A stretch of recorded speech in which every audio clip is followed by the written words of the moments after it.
भाई लोग, सुनने में आया है कि जब तक मैं आपको माँ की कसम नहीं दूँ तब तक आप सब्सक्राइब नहीं करोगे। तो ठीक है, fine, I will do it. नहीं, मैं मजाक कर रहा हूँ, मैं इतना भी घटिया इंसान नहीं हूँ। मैं आपको बाप की कसम दूंगा क्योंकि मैं घटिया के साथ साथ मिसोजिनिस्टिक भी हूँ। Okay, just kidding guys. आप प्लीज़ चैनल को सब्सक्राइब नहीं करना, ओके।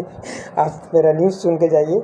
और वो ये है कि जो एडी हर्न है ना, जो कि बॉक्सिंग प्रमोटर हैं, और अभी जो फाइट जो बड़ी बड़ी हो रही है, जैसे रायन गार्सिया की हो रही थी, अब कनेलो अल्वारेज की हो रही है, तो ये सारे प्रमोट करते हैं। और उन्होंने बेसिकली एक स्टेटमेंट दिया है कि जो एज ए यूएफसी, जो एज ए स्पोर्ट्स जो है वो अब डिक्लाइनिंग फेज़ में आ गया है। और यूएफसी जो है वो अब जो है वैसा सुपरस्टार जनरेट नहीं कर पा रहा। जैसे कॉनर मैग्रेगर थे, हबीब थे, वैसे बड़े सुपरस्टार अब जनरेट नहीं कर पा रहा। इक्के दुक्के सुपरस्टार अब बचे हैं और धीरे धीरे जो है यूएफसी जो है वो डिक्लाइन कर रहा है। और on the other hand boxing जो है वो काफ़ी ज़्यादा ग्रो कर रहा है, क्योंकि बॉक्सिंग के पास बड़े बड़े सुपरस्टार हैं, बड़े बड़े जो है फाइट निकाल के दे रहे हैं। टाइसन फ्यूरी की फ़ाइट दी, अब कनेलो अल्वारेज की फ़ाइट हो रही है, अलेक्जेंडर उज़िक हैं।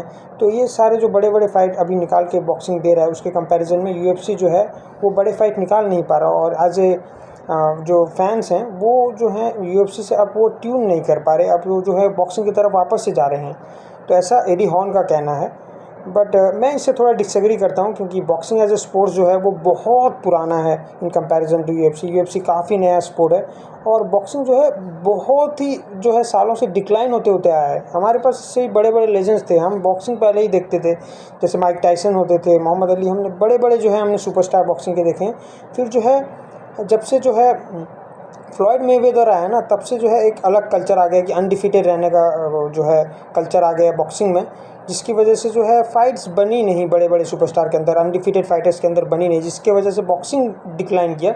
उसी टाइम में जो है यूएफसी ग्रो किया, क्योंकि यूएफसी में जो है परफेक्ट मैचअप हमको मिलता था। नंबर 1 कंटेंडर और चैंपियन की फाइट हमको देखने को मिलती थी, बड़े बड़े सुपरस्टार की देखने को मिलती थी, 2 अनडिफीटेड फाइटर की देखने को मिलती थी। तो उस वजह से यूएफसी ग्रो किया। हाँ, अभी कुछ टाइम से बॉक्सिंग ने जो है उस जो है करेक्शन को उसने समझा और उसमें जो है एक करेक्शन लाया कि अब से जो है हम अनडिफीटेड फाइटर्स की भी फाइट कराएंगे, बड़े बड़े सुपरस्टार की फाइट कराएंगे, अच्छे प्रोमोस निकालेंगे, जिसकी वजह से हम यूएफसी को टक्कर देगा।